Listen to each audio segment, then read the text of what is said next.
लेकिन उसे तरीका नहीं पता। दोस्तों की मदद से वो बारिश लाकर रेगिस्तान को हरा भरा करना चाहता है। आसमान में एक छोटा सा बादल पफी बड़े बड़े बादलों के बीच उड़ रहा था। वो कुछ अहम करना चाहता था, लेकिन जब भी बारिश होती पफी खाली रह जाता। एक दिन पफी ने नीचे एक छोटा उदास रेगिस्तान देखा। पफी ने उदास होकर कहा, काश मैं कुछ कर पाता। सूरज मुस्कुराया और बोला, अगर तुम्हें बारिश लानी है तो तुम्हें कुछ बड़ा करना होगा। पफी सोच में पड़ गया, पर कैसे? हवा बोली, मेरे साथ चलो, मैं तुम्हें समंदर ले जाती हूँ। पफी हवा के साथ बहता हुआ समंदर पहुँचा। वहाँ उसने देखा कि पानी भाप बनकर ऊपर उठ रहा है और छोटे छोटे बादल बना रहा है। आहिस्ता आहिस्ता पफी मोटा और ताकतवर बन गया। अब वो एक असली बादल बन गया था।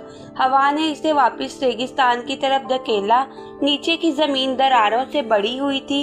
हर तरफ सूखा रेगिस्तान था। पफी ने गहरी सांस ली और हर जगह पानी की बूंदें गिराना शुरू की। रेगिस्तान की प्यासी धरती खुश होकर पानी पीने लगी और कुछ ही लम्हे में छोटे छोटे हरे पौधे निकलने लगे। फूल खिल गए, चिड़िया चहचहाने लगी और जानवर ठंडी छाया में इकट्ठे हो गए। अब रेगिस्तान सूना और उदास नहीं था। इसने समझ लिया, कोई कितना ही छोटा क्यों ना हो, बड़ा बदलाव ला सकता है।